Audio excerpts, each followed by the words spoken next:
Right? Everything is happening without any of the doing of this, of who we think we are. Everything existential is taking place. We don't have to dance the sun up. We don't have to, if I forget to say my prayers tonight, the moon will rise, the sun will set, my heart will beat, your breath will happen. Everything is happening. And so part of coming back to these traditional ways of healing is actually trusting that there's this profound intelligence and organizing intelligence to nature. We are that. It's a process of remembrance. Yo, what's up, everyone? And welcome to this week's very special episode of Stay Grounded with my dear friend, Mr. Actually, I think I'm gonna screw this up, but I'm gonna do my best to say it right. Dr. Alec Verkuilen-Brogan. So Alec, relatively new friend, but we dropped in so deep, so fast. He's one of the first men that I met when I came to Boulder. And just the second I met him, I knew there was something about him that was just different, deep, intuitive, aligned. And after you listen to this conversation, you're going to get just why. So I'm going to read a quick bio about Alec and then go deeper into just who he is and how he shows up and what we discuss on this podcast. But so Dr. Alec is a professor of spiritual anatomy at the Naropa University in Boulder, Colorado, and he's focused on studying the beauty of the subtle body. He is a traditionally trained network chiropractor who brings his knowledge into the Vedic tradition to support deep transformation of consciousness. Dr. Alec is also the founder of Geometry of Grace, a modern metaphysical framework that uses sacred systems like astrology, tarot, and human design as maps and mirrors for facilitating awakening. He's just such a G. I mean, he spent 15 plus years apprenticing under Sadhguru. And really, I mean, I just don't know many people who have the depth that Alec does. Like truly, his fascination with this transformational arc, this inherent geometry that we are, is just so potent. I mean, we talk about so many things in this week's conversation, everything from the role of devotion and prayer and mysticism in creating a more grounded life. We talk a lot about honoring your unique human design and aligning it with this sort of like inherent sacred geometry that just exists. You know, I've been going a lot deeper into just astrology, human design, and all these different frameworks that are not based in anything other than like the position of the stars the day you were born or the time you were born, and the uncanny ability to orient your life to ancient systems that are rooted in something cosmic outside of something man-made, something natural, is just so profound. And Alec took me personally on this deep rabbit hole of just awakening. And it was one of my favorite conversations I've recorded. In fact, it was so good, we recorded another episode after this one that I'll be releasing later. Because it was just, he's just one of those guys that I just enjoyed getting to know so deeply. He's made my time in Boulder so amazing, and I just can't wait for you guys to get to know him and experience him. So I hope you enjoy this conversation. If you haven't already subscribed to the show on iTunes, Spotify, or any of the podcast apps, all that means that every single time we release a new episode, it drops straight into your inbox. Let me know, let Alec know how this episode lands for you. Tag us on social media. We're here for it, and I just can't wait to hear your biggest takeaways. So without further ado, here is my main man, Dr. Alec Verkuilen-Brogan. Enjoy. Yo, what's up, everyone? Welcome to this very special episode of Stay Grounded with my brother, Alec. Very sweet to be here. Dude, you are just like such a breath of life. Like, I feel so grateful for our budding friendship. Me too. I mean, it's been a fast slide in, man. Like, I remember the day I met you, like we just like, I came in and the second I just saw I could feel you. Like there was just like a lightness and a brightness, and you know, I remember just dropping in immediately.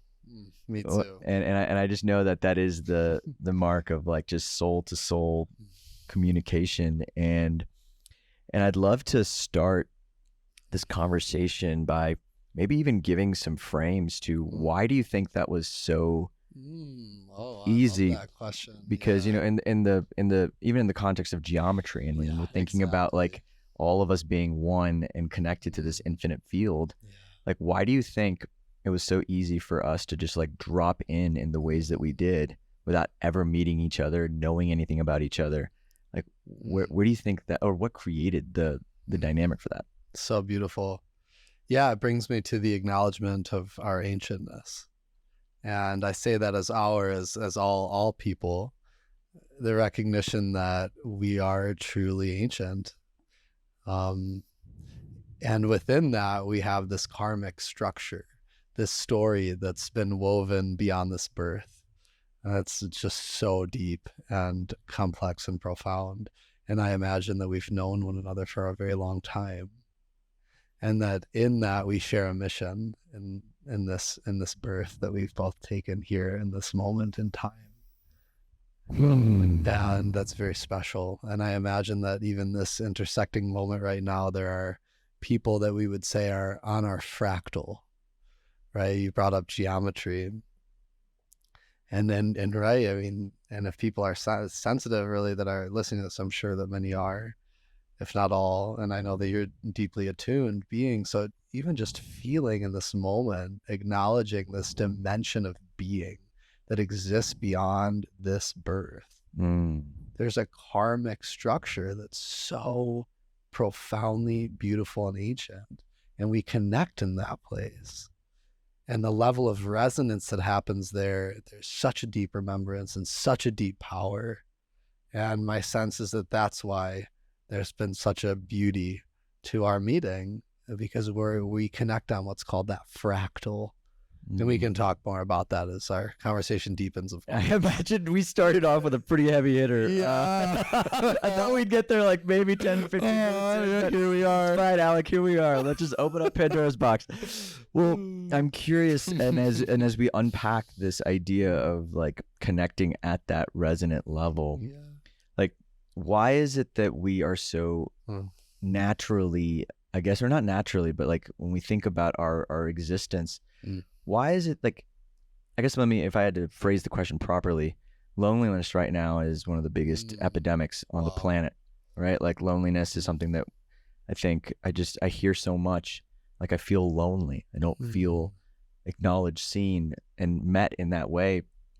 But if it's our birthright, if it's truly our nature, why is that the case? Why are we so disconnected from that? And why are we choosing in some ways to be in that state of loneliness? Or why are we in that state of loneliness if this is our birthright? What a profound question.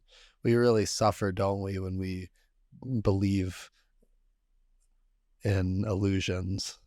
We are not alone, right? But yet we're born into this uninitiated culture that's lost its roots in truth. And so many deeply suffer because the story that they believe is not one of truth. So in the illusion of loneliness, we suffer because we're not connected to truth. In truth, we are not alone. We are actually. It's paradoxical. The truth is often paradoxical. But the reality is we are one human organism, right? Even the breath, there's no your breath. Everything is being breathed. I know that it's kind of some maybe far out, but it's true. There's one breath.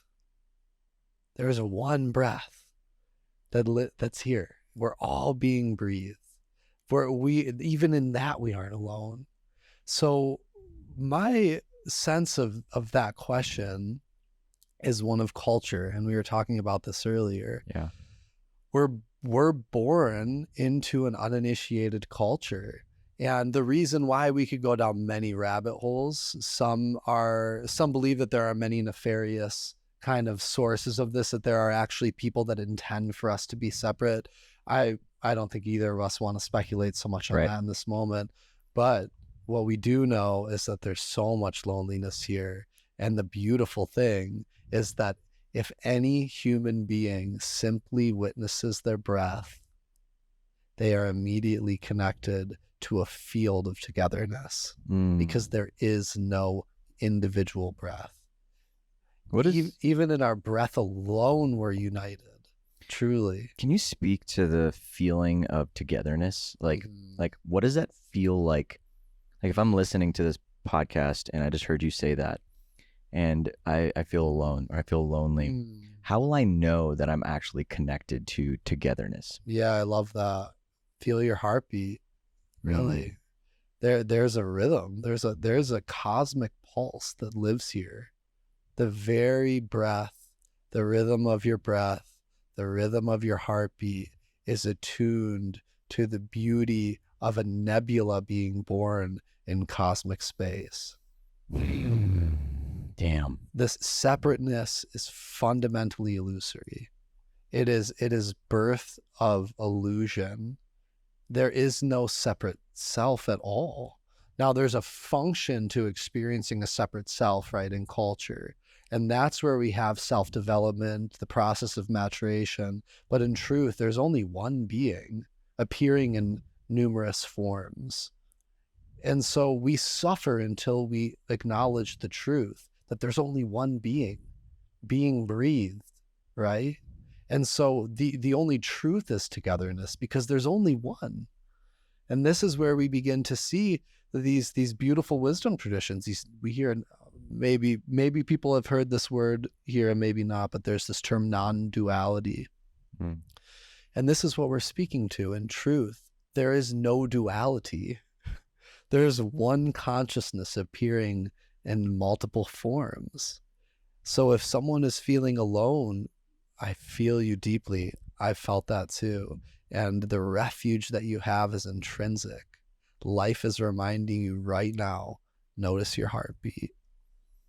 Notice the rhythm of your breath. There is one rhythm here. And we heal when we're in right relationship with that. That's really beautiful. We heal when we are in right relation to that rhythm. Yes.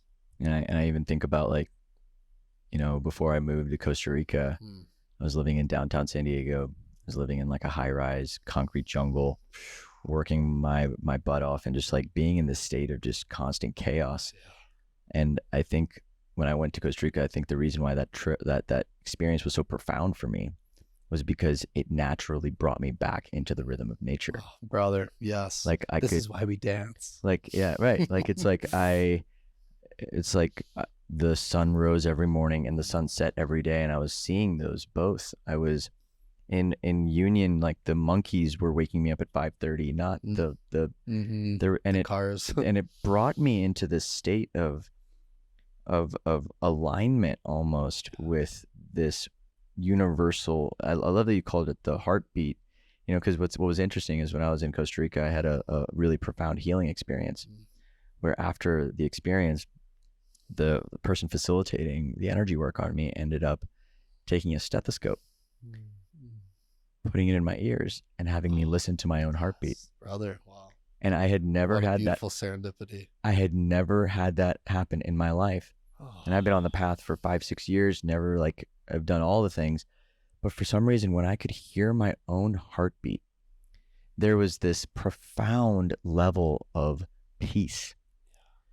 Peace. And I can't describe it because it's like you're listening to your, like, it's like a, yes, it's inside of you, and there is an aliveness to it, and there is a vibrancy to it, and there is a frequency that feels like yours, but it's almost like you belong to yourself, right? Yeah. Yes. Now, I'd love to just bring in contemplation. Please. And it's that we heal when we're in right relationship with cosmic nature, right? A healing actually takes place through being in right relationship with the rhythms that are beyond our psychology, beyond our identity. See, our very nature, right, is one that is deeply beyond who we think we are. And we heal. The body heals, the mind heals, the soul finds there's a whole lot to unpack there, so I won't go there in this moment.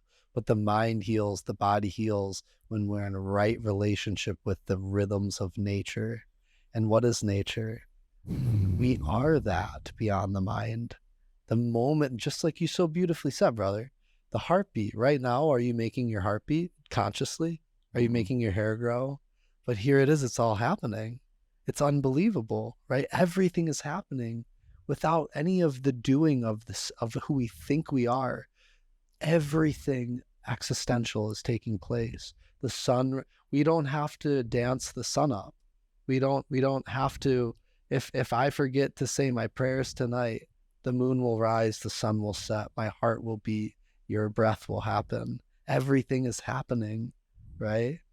And so part of coming back to these traditional ways of healing is actually trusting that there's this profound intelligence and organizing intelligence to nature. We are that. It's a process of remembrance. How do, I guess as I'm listening to you, like I'm going back and forth between, I guess, just idea of destiny. Let's just play with destiny, right? Because it's a big one. Let's just go there. Why not? Yes. We're 15 minutes in. We should go to the deep stuff. Yes. But like, I guess when I think about this cosmic sacred rhythm that is just happening, and then I look at free will, and I look at the conscious choices we can make and the agency we have to create anything we desire in our lives. Like, how do we bring both into alignment so that it's not like you're fully at the whim of nature and you're not fully in the grasping of what you can see and know and have? Like, where is the intersection, and how? I'd love to hear your perspectives on that. Well, it's a very deep question, and it's one that's deeply relevant to my work, right? If you actually want to, if you want to even give a little context to sacred, to Geometry of Grace, like just set that stage, and then we can go into this. Yeah, maybe. Thank you. Great. So I'll just speak to this one piece. One of the most beautiful things that we can do is to relinquish our illusions, right? To get really clear on who and what we are before we seek anything, right? It's like going out and changing the world when your room's a total mess. Right? Your room, your home, everything's a total mess, and then you go out to try to seek and change the world before having your own self in order. So what I would say is, when considering free will and what we can do, instead, please consider the nature of your being. Are you in right relationship with who and what you are beyond your mind? To what level can you rest in the nature of truth as self? Because when we consider what free will is, it arises from that place. Free will is only a conversation if one is established in the truth of their own being. Because if they are not, then they only can act from predetermined causes, which we call the karmic structure. There's a river flowing, brother. For every person that's listening to this, you did not begin. The origin point was not this birth. You're an ancient river that's flowing, and this is what we call karma, right? And so there's this momentum that you have as a being, that its origins are ancient. Now, here's the thing. The more that you relinquish the illusion of who you think you are, that's when we begin the conversation of free will. But what's ironic is that the need to know free will and to question that actually vanishes as we remember the nature of ourself. Beautifully said. And so there's a profound paradox there, because the more that we remember ourselves, we realize we don't need to push this river. You can't push this river. This river is flowing. It has a destination. The destination is God. What we can do is relinquish the illusions of who we think we are that arise from this uninitiated culture. Remember yourself. Remember yourself. That's what you're here for. Then the conversation of free will gets to come in. Well, it's so fascinating because, like, as you're saying that, I'm realizing the profoundness of like that idea of like letting go to get everything you want. Yes. Right? Because Exactly. like what is the nature of wanting to have more control? It's so that you can have this nature of certainty, which is like Yes. in some way, right? But like when you relinquish control and you replace that foundation with faith, or that foundation with trust, Or the direct experience of the truth of being. This is the mystical life. right? Like when you come Direct into that, experience.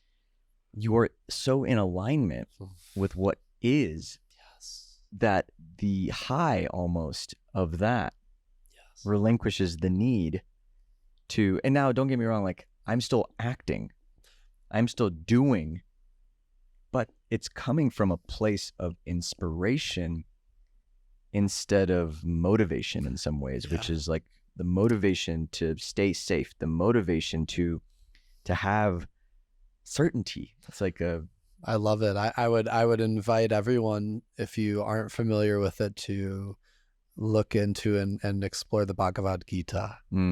Because in the Bhagavad Gita, we could speak for lifetimes about it, but you have Krishna and you have Arjuna. And Krishna reveals himself as God, and Arjuna is this wonderful being. He's this archer, and as fate would have it, he's about to go to war, and he looks out on the field, and it's all of his family. And he goes, Krishna, I can't go. What karma will I accrue if I go and kill my own family? And Krishna looks at him and says, what karma will you accrue if you do not? Because this is your path. And what he's saying is Arjuna, this is the way that your river is flowing.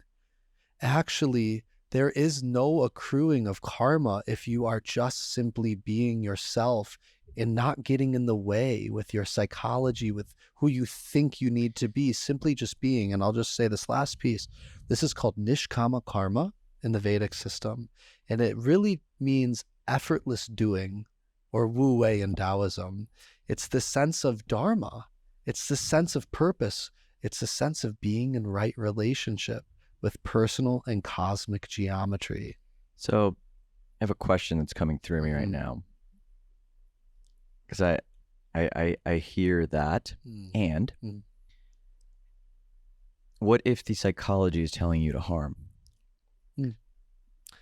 It's a great question. So then, like, yes, how does one distinguish? Because now it's like, and maybe that's the destiny conversation. Yes, the choice points that we get to make, right? Like, how do we maybe distinguish between the voices of beautiful. dharma and psychology?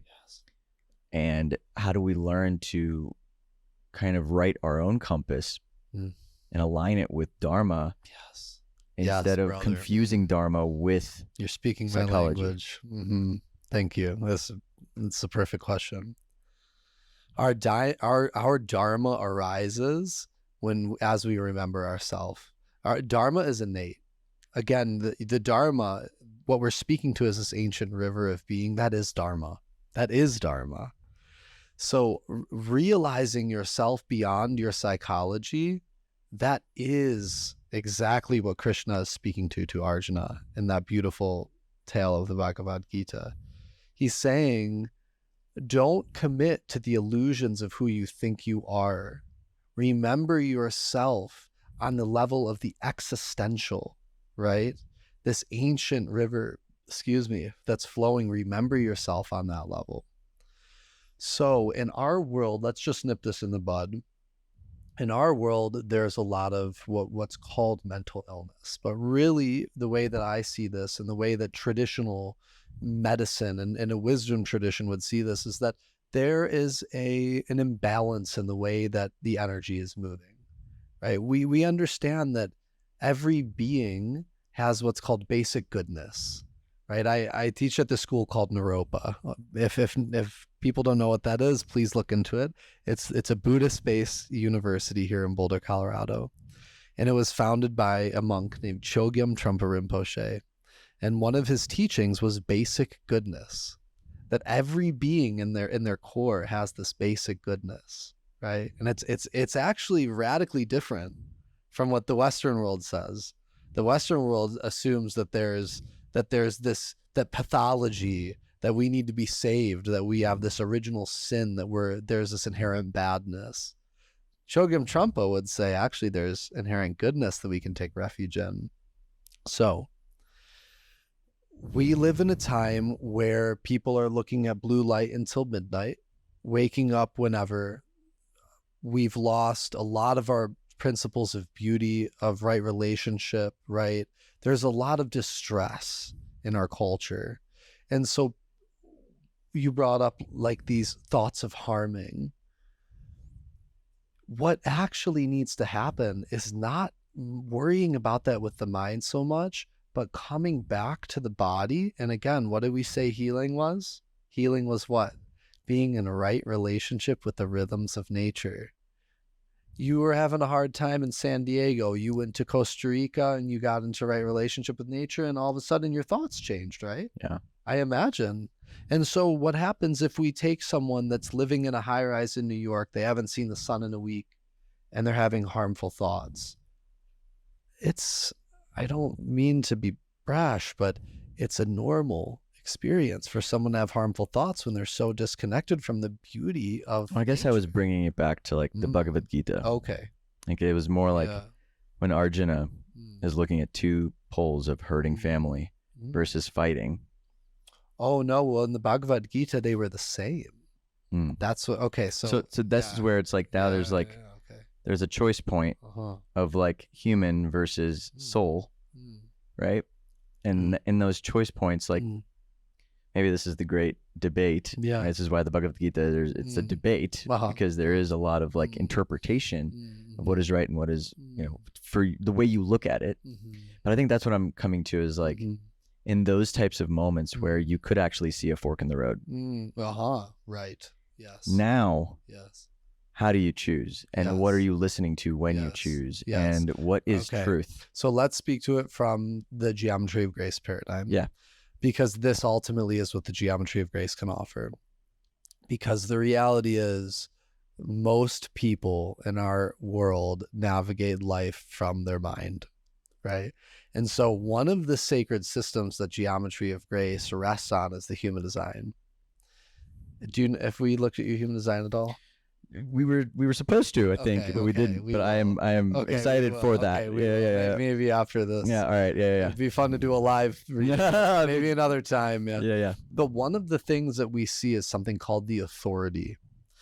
The human design is this beautiful sacred system that shows the way that a being functions in and as consciousness. Now, again, we're speaking of something very deep in a moment. So forgive me for, I'm doing my best to You're doing speak great. of something You're doing great. oceanic in a moment. You're doing great. But there are 9 centers of consciousness that show up in a human design. And there's this beautiful way that you can see someone's very particular nature. Okay. And we look and we see what's called the authority. And this is what the authority is. The authority is something that someone can attune to within their own life, that if they're in right relationship with that, their entire life will blossom in the most coherent way. I'm a splenic authority. It's beyond the mind. So splenic authority means that there's this intuitive, spontaneous, deep knowing. There's just this innate knowing that's often somatic in its nature. Yeah. Right?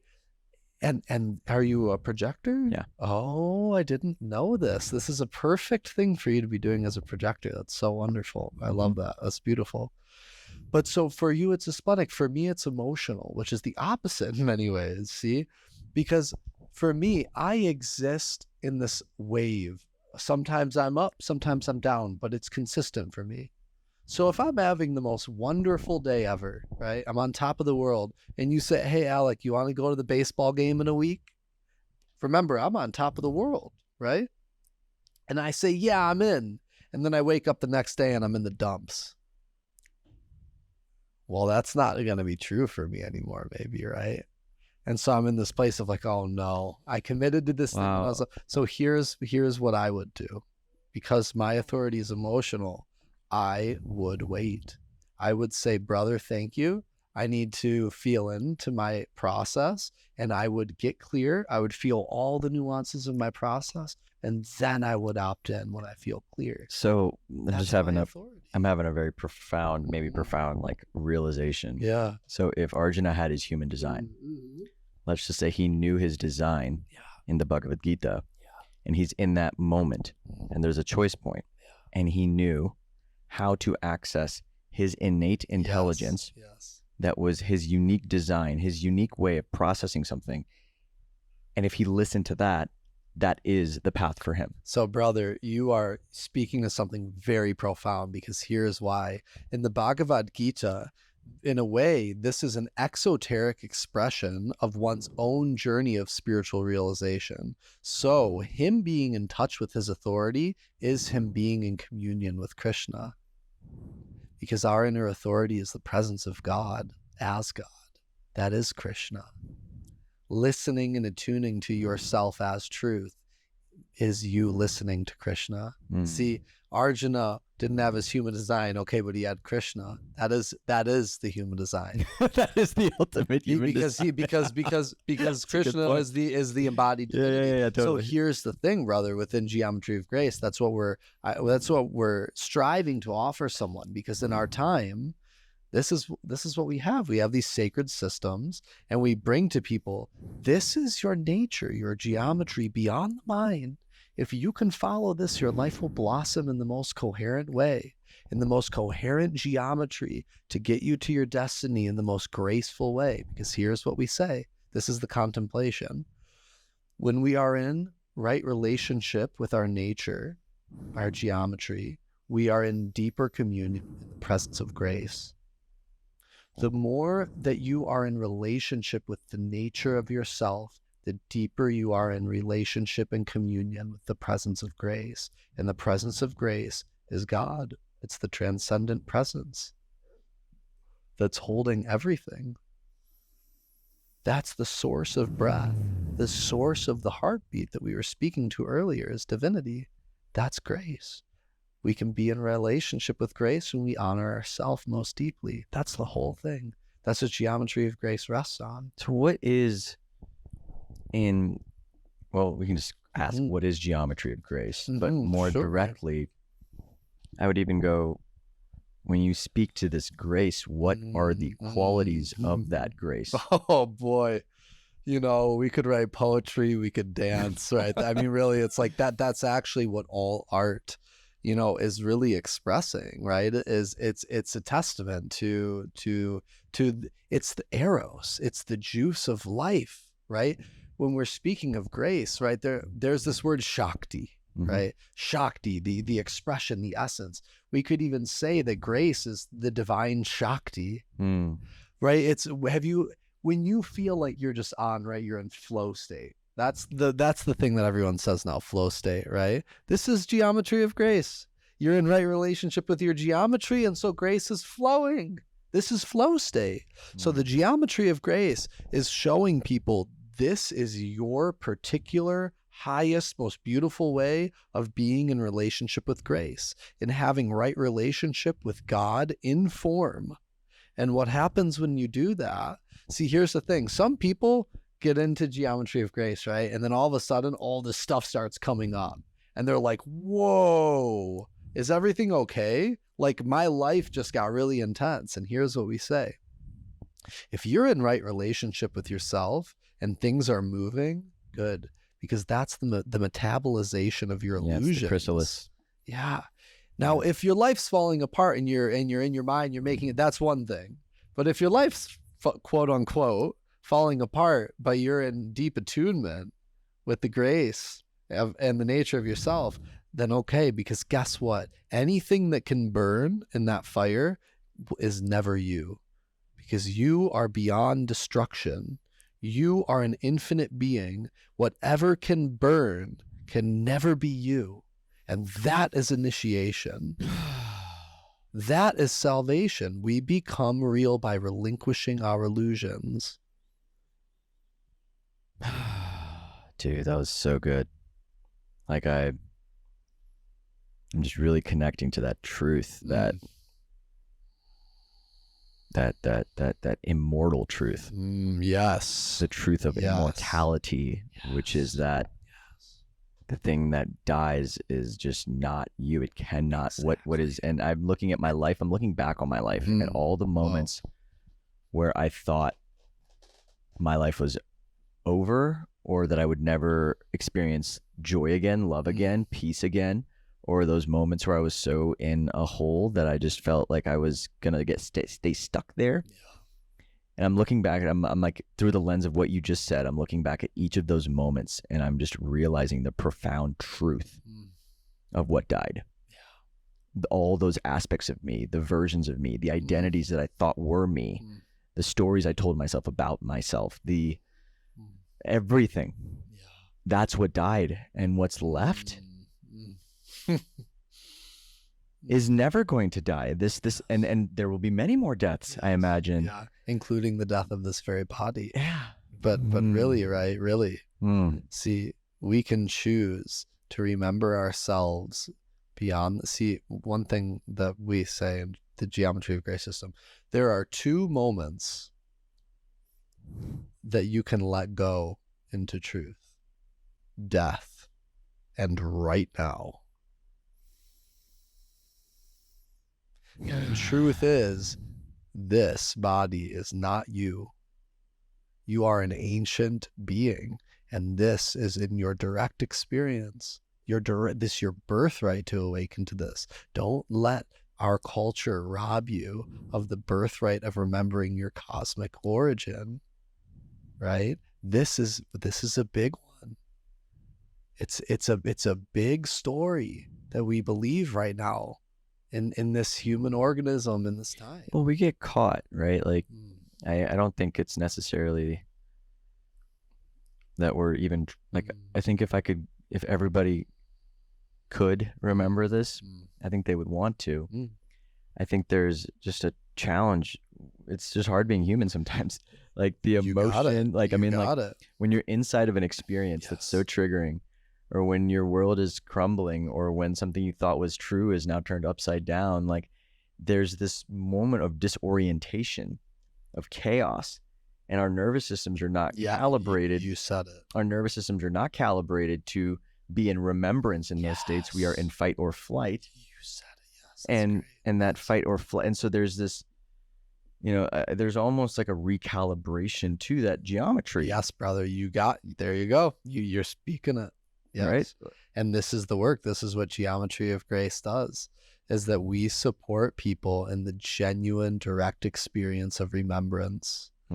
And part of that is getting out of survival and knowing oneself in a deep, beautiful, restful experience of truth.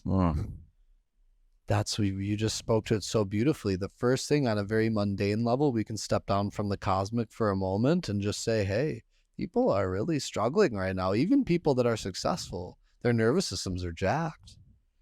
So one of the things that we do in this body of work in Geometry of Grace is we introduce people into their authority, and we allow people this paradigm of like, oh my gosh, there is a way of being here that can be profoundly graceful. And then we get them on the table and we do this very deep nervous system based work where we work very deeply with the spine and the energy system, and we support people in healing. Well, what's the root word of healing?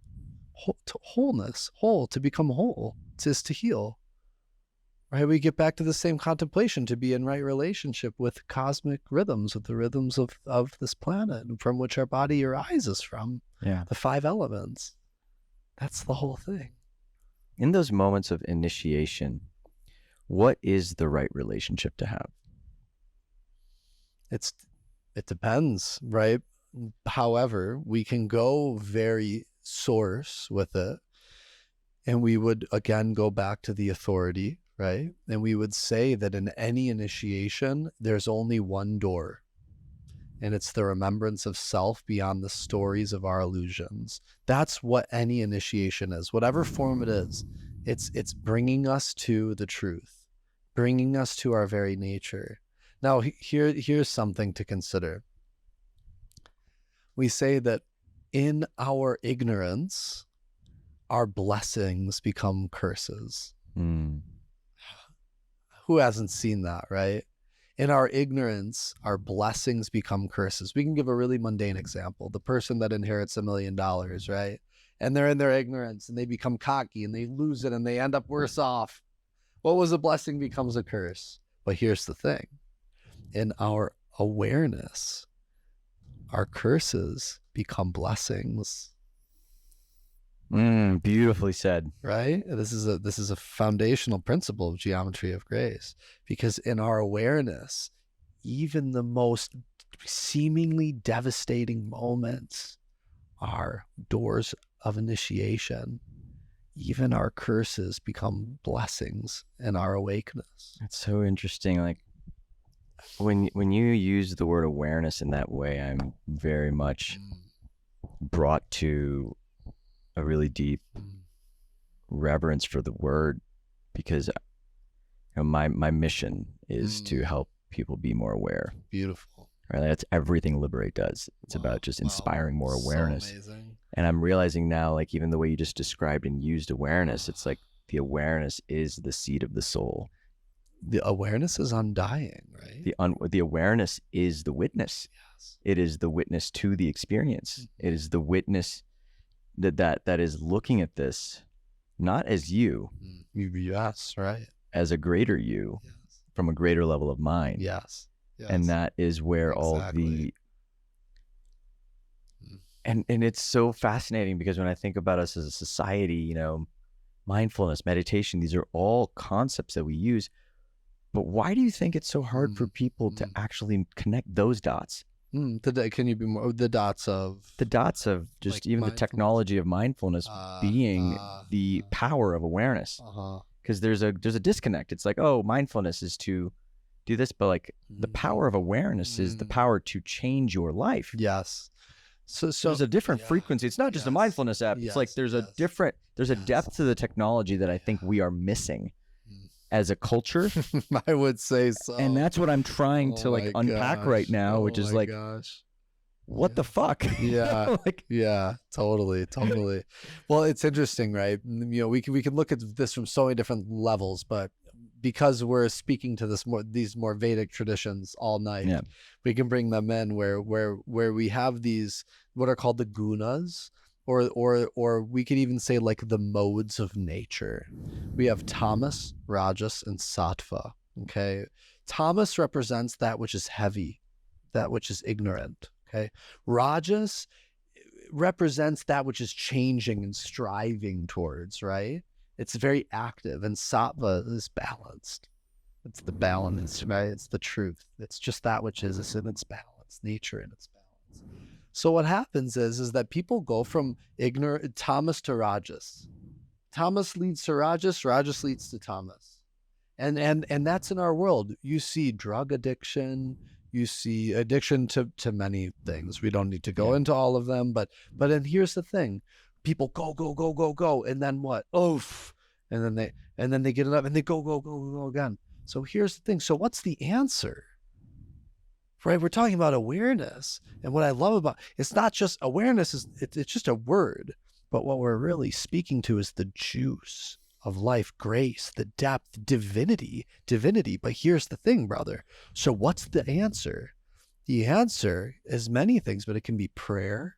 It can be service. It can be losing the self that you think you are into serving another being's life and beauty. It could be growing a garden and witnessing nature grow in the beauty that she is. It can be studying the sacred system. It could be hugging your mother. It could be loving your child. It's taking part in truth and beauty. That is sattva. That is awareness. That's living meditation and prayer. Because guess what? If you live that way and you sit and close your eyes and breathe, brother, guess what happens? Meditation. You don't need anything. If you live a prayerful, graceful life and you sit, you're in meditation. Your life is meditation. It's a way of being. You mentioned something at dinner, which was about there's so many people that are saying the words, but the words are not alive within them. Right. And I think that's what you're beautifully describing, which is the aliveness of the word, the concept. Yeah. Right? There's a theoretical concept to all of this, and then there's the aliveness of the words. It becomes alive through our own revelation. Like this, what you're sharing is alive because of your revelation, brother. It's our own spiritual path in life that what we share carries life, right? For instance, with Geometry of Grace, when I witnessed there are, just to name this, Geometry of Grace is a body of work that many people are holding. And when I witness someone that's carrying Geometry of Grace, right, that's studying, and they speak about it, and I can feel their life and heart and path in those words, their soul is animating those words, brother. The system is alive because that person that's practicing it has taken that path and awakened and healed. Right? So when they share it, it's a living transmission. It's alive. It's so profound. And so it's true. It's sad. What happens is people start, oh, meditation, come sit, and it's like, well, okay. But then you go sit with someone that's a really on fire and awake, and boy, your spine will light up. The cells in your body will tingle because there is life raging in that person. That person knows this body will die. The moment is now. This moment is holy. Oh, so good, dude. Oh, man. River just gushing. It's so good. I'm like, yeah, I'm just really connected to my own aliveness right now. Yeah, like, brother. Like we're fucking doing it. And we're doing it. And thanks to the gift and the fruits of your life and your awakening in your path. That's why we're here. Because you've shown up for these initiations. How profound. I mean, the way I've been coming to it is like, initially I thought that the path of personal growth was a choice.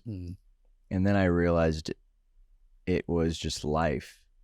And yes, we always have a choice, but it almost feels like this is the choiceless choice now. Yeah, like, now, and yes. It is the choiceless choice. Like when something challenging shows up, there is no like, this is how I have to act. There is just one path, and that is to allow.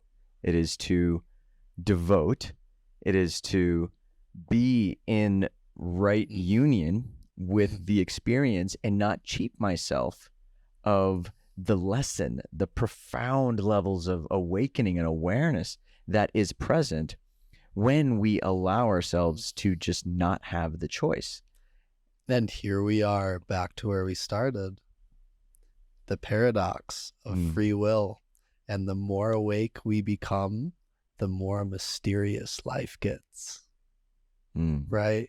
That's one of the foundational contemplations of the Geometry of Grace. The more awake we are, the more mysterious life becomes. And as you just so beautifully spoke to, brother, at some point, there's no choice, right? The more awake we are, we think that there'll be more free will. And in some ways there are, but in many ways there aren't, because there's one choice, and it's that of truth. Yeah. It's that of Dharma.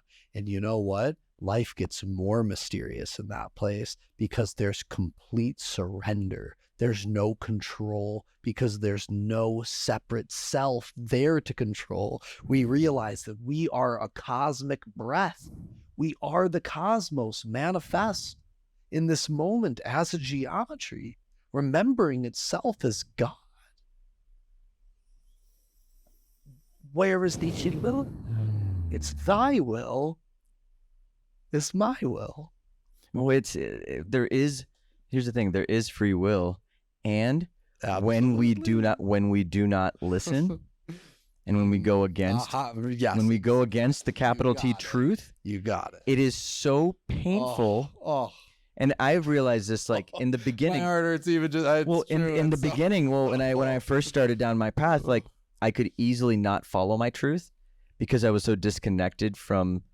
And now that I've said so much yes to the capital T truth, it's a hard fall. It is. It hurts, and it's like there's a level of like there's an integrity piece. Yeah, like you're out of integrity with the deepest parts of you, and maybe that's why. And if I even I'm having an awareness, like maybe this is why most people don't want to wake up. Yeah, because. The level of, yes. I think, being naive to that capital T truth is in a lot of ways less painful than knowing the capital T truth and not following it. Yes, yeah. So, and here's the age-old saying that's so ridiculous, isn't it? Ignorance is bliss. Bullshit. Awakeness is bliss. But the path to that is a treacherous one. And that's the thing, right? That's the thing. Ignorance is not bliss, right?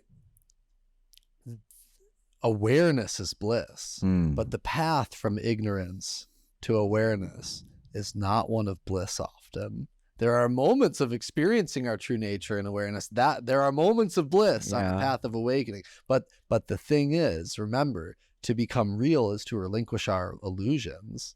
To become aware is to burn what is not true. And all of those things that are burning are things that we thought we were. It's brutal, but ignorance is not bliss. Awareness is bliss. Just the path to get there is a treacherous one. And this is why it's so important to have friends and people on the path. Like, you know, like I feel so lucky and grateful just for so many human beings who have entered into, like, you know, like, it's like you really, it's so hard. And that's partially what I'm hoping even this podcast can be for others, you know, like, it's like, it's so alone when you're on the path and you're making changes and just knowing if you're listening and you're on a path and you're just feeling alone, just know that, you know, this is, we're here.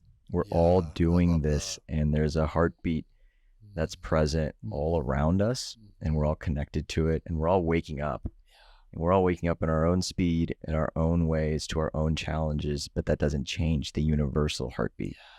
You know, like that heartbeat of just remembrance and I heartbeat of remembrance, so beautiful.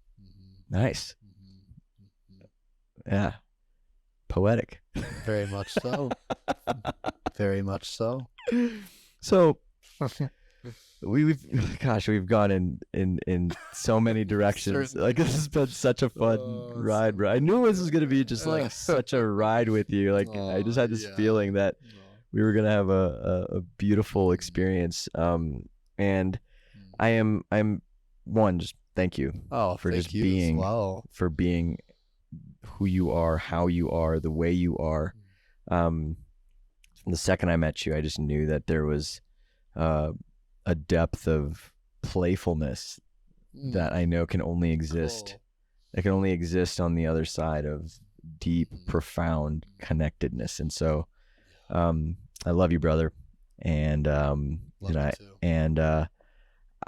would love to paint a little more of color around the geometry of grace. If anybody listening here now is like curious, interested, and is like, okay, like I feel like this medicine, this way of thinking is a path that I want to explore.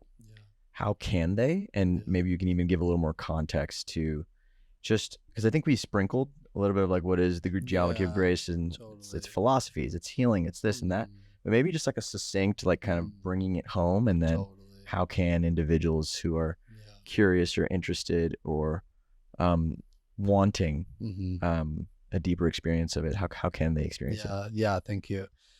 Well, the way that they can experience it is to, you can go to geometryofgrace.com and you can email geometryofgrace@gmail.com, and you would work with a trained practitioner that has gone through the training and takes people through really beautiful, deeply held processes. The geometry of grace itself is an ocean to explore and express, so I will do my best. It is a modern metaphysical paradigm that's deeply rooted in traditional sacred systems. For instance, the ancient systems of astrology, Western and Eastern, we honor both. It's a very, very deep, genuine study. When people go through the program that is Geometry of Grace to become a practitioner, it is a profoundly committed, very deep study into these sacred systems, and we also use the modern sacred system of the human design. And all of these come together and point us towards one's nature beyond the psychology, beyond who the person believes themselves to be and the story that they've taken on from culture, the remembrance of their ancientness, right? This is what we call geometry. One's geometry is their nature beyond the mind. Geometry is existential, right? We say initiation is not psychological, but existential. Revelation is not psychological. Revelation is existential. There's a profoundly deep process that's happening in the body. It's of the nature of being, not doing. So the geometry of grace takes these sacred systems, and we say these are the maps of consciousness. But have you ever heard, don't mistake the map for the territory? Mm-hmm. Well, we don't. We take these maps, and there are these beautiful reflections of one's nature, but the territory is the body. And that's where the geometry of grace has a very deep and beautiful healing modality called agrahana, that is a profound system that comes from a deep space of listening. We see the body as a microcosmic expression of the cosmos. And it's supporting someone to go through a very deep awakening process in our culture in a way that is beautiful and graceful. And I think I'll leave it at that, because the truth is it's such a deep process that if people genuinely are curious, it's worth it to reach out and spend a little more time exploring and remaining open, because it really is offering a new paradigm. Yeah. One that meets our current culture from a traditional perspective that supports deep, direct, mystical experience and awakening. Beautiful. Yeah. Well, we'll make these links available in the show notes. Great. So I have one last question that I ask all my guests, but Okay. I'm specifically I might even shift this question a little bit with you, because of the giant musical instrument that we opened up before this recording, and the tempura, and it is gorgeous and beautiful. And my goodness, was I stunned when I saw it. And okay, I'll ask the question, and then I'm gonna frame it one more deeper, because I think it's really useful in this context. So the last question I generally ask guests is, in the midst of everything you're doing, everywhere you've been, and everywhere you're going, how do you stay grounded? Now, I want to go one layer deeper with you, in that you actually mentioned that instrument is used in the form of devotional love. Like it's an act of devotion that you use that instrument. And so I'm very curious if you can answer this in a way that captures maybe obviously not the specifics of the practice, because that's very private and that's yours, and maybe capture the energy of what it is that you are evoking in the morning when you do your practice. Like, what is it that you are actually serenading or calling in or devoting to? Yeah. So the truth is that it depends, because I do different, there's a word that we should define here, sadhana. So the word sadhana, we can translate it to deep, intentional, reverent, spiritual practice. And so what keeps me grounded is that. I'm 35 years old. Since I was about 18, I've had a largely unbroken sadhana. So for 17 years. Wow. Now, it's not to say I've been perfect. There have been times in my life where I haven't practiced every day. But largely in my life, I've had 17 years of unbroken sadhana. That is what allows me to hold the work that I do and the people that I hold in the way that I do. And in my experience, that's why life trusts me as it does, is because I can't see it here, but I show up at my altar every day. We're sitting in front of my altar right now, and I practice and I pray. And I'm in meditation now. My Guruji, his name is Sadhguru Shaggy Vasudev, which is crazy to me. Like yeah. I just when you told me that, I was kind of blown away because Sadhguru is truly like. I mean, my father would lose it. Wow. Wow. If I'd love to talk to your father sometime about he's it. such a fan. Both my parents are just such big. They truly do appreciate Sadhguru. So yeah. I met him when I was just turning 19, and somewhere around there, and he just radically changed my life. Totally. And so since then I've been in the practices that he initiated me into, and now there's another lineage that I study with and practice, which is Jyotish.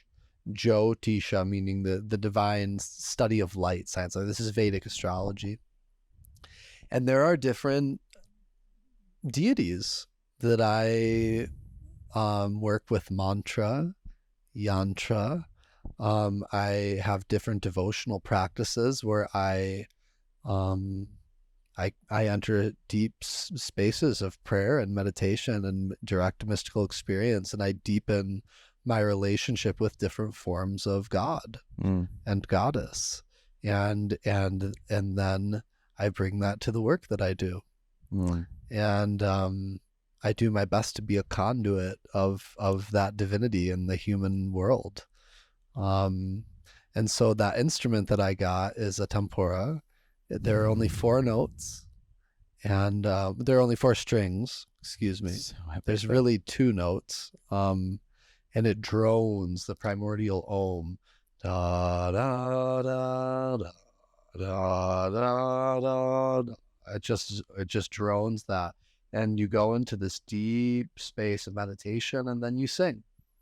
And you sing to a particular form of divinity, and you offer that prayer, and if you're lucky, that presence shows up. And you learn. And what's learned in those moments are not things learned in a book. And those are ancient, timeless dimensions of nature and life that reveal themselves through our reverence. And that's how I begin every day. Dude, it's so inspiring. I'm really just thank you for sharing that and for inspiring that. I feel like I've kind of been disconnected from my sadhana in some ways, and I have a consistent one lately, but it isn't as, I think, devotionally connected. Totally. Like there's a fast, a speed that I'm going, instead of it being a slower, priority.